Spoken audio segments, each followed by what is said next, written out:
నీ గర్వం ఈ దెబ్బతో తొలగిపోయింది. నువ్వు తపస్సు చేసిన స్థలం ఈశ్వరుడు ఒకప్పుడు తపస్సు చేసిన స్థలం. అక్కడ మన్మధుడిని ఆయన భస్మం చేశాడు. అందుకే ఆ ప్రాంతంలో మన్మథ ప్రభావం ఉండదు.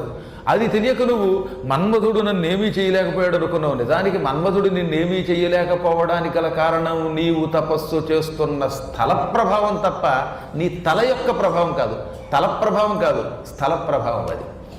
ఇదంతా సర్వం శివేచ్ఛ.